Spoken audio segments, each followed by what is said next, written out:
Allez, on y va pour cet effet. Cette fois-ci, on va animer le background derrière. Et lorsque l'on va cliquer sur notre bouton et rester cliqué dessus, le background va apparaître comme ceci. Donc, c'est une animation très sympa également à réaliser. Donc, on va s'ouvrir le plan de travail comme d'habitude. Vous avez la version master, comme d'habitude. Et on va pouvoir faire un clic droit, Open with Live Server, pour ouvrir le HTML. Et se créer, du coup, notre HTML. Donc, on y va. Pour le HTML, j'ai simplement besoin d'un bouton. Donc, je vais faire button. Et je vais écrire dedans bouton. Ok? Pas compliqué. On peut directement passer au CSS et se faire un petit reset. Donc, box sizing, border box, margin 0, padding 0, parce que les éléments HTML ont déjà du padding et du margin de base. Font family Arial Helvetica sans serif. On sélectionne notre body, 8 sans VH.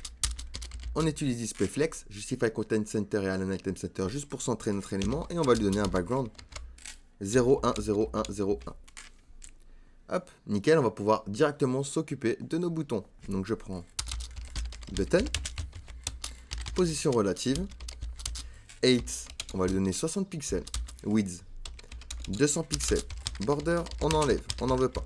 Outline, pareil, on n'en veut pas, on l'enlève. Background, 1, 1, 1. Ok, donc c'est un noir un peu plus clair que le fond, et je vais faire un color, F1, F1, F1. Hop, nickel. Cursor pointer, on indique à l'utilisateur quand même qu'il va cliquer sur un bouton et puis un petit font size de 18 pixels. Et on va arrondir les angles également très légèrement de 5 pixels. Hop, nickel. On va créer maintenant l'élément after, donc 2 points after ou before, comme vous voulez. Content, hop, vide, ça c'est la règle. Position absolue top, moins 2 pixels. Left, moins 2 pixels. Je vais faire width et je vais utiliser la fonction calc. Donc ça va nous permettre de faire des calculs pour bien ajuster notre élément. Donc je vais faire 100% plus 4 pixels. 8 également. Je vais faire calc. Je vais faire 100% plus 4 pixels. Alors pourquoi? Pour qu'il dépasse, tout simplement. Vous voyez, pour qu'il dépasse comme ça de mon élément. D'accord? Donc tu fais 100% de ton parent, mais tu vas te dépasser de 4 pixels. Border radius à 5 pixels. On aurait pu mettre inherit, hérite de ton parent. Background linear gradient. Alors hop, gradient.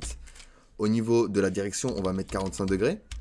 Et on y va, on va mettre plein de couleurs ici. 253, 160, 160 pour la première couleur. Pour la deuxième couleur, je mets du RGB 250, 253, 152. Pour la troisième couleur, je vais mettre du RGB 179, 254, 114. Hop. Pour la prochaine couleur, on va mettre du 135, 248, 227. Hop, on va rajouter encore une couleur à 81, 99, 234. Alors hop, 34.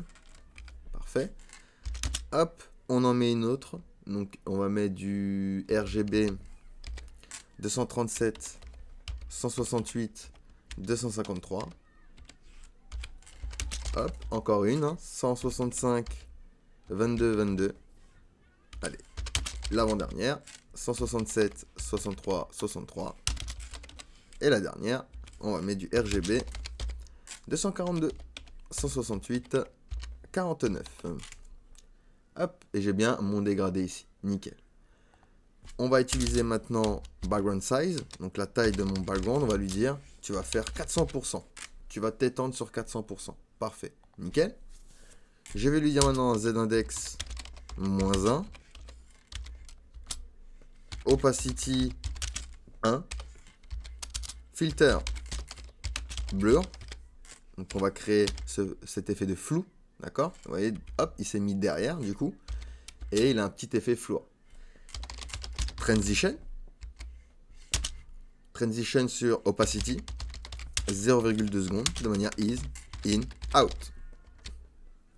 Et on va lui donner une animation qu'on va appeler animate, qui va durer 20 secondes de manière linéaire et de manière infinite. Ok, c'est bon, on a pratiquement fini notre animation. Donc maintenant, on va créer toute l'animation. Donc button, 2.over, quand je vais survoler mon bouton. Alors 2.2. After. Alors hop, after. Opacity 1. Ensuite, je vais faire un button, 2.over, 2.active, quand je vais rester appuyé dessus, donc quand je le survole, et quand je vais cliquer dessus, d'accord? Alors, 2.2.after, filter blur, on va le placer à 2 pixels. Hop, donc vous voyez, hop, on a réduit, quand j'appuie, on réduit le filter. Là. Ok, donc on va faire également un button, 2.over, 2.active. Donc quand on va cliquer sur le bouton, pareil, hein, quand on le survole, on va faire un background none et un color 333. Donc on enlève le background, hop, et on laisse place du coup à notre pseudo-élément derrière, que l'on va animer tout de suite avec l'animation qu'on a rajoutée ici. Donc ici, @keyframe,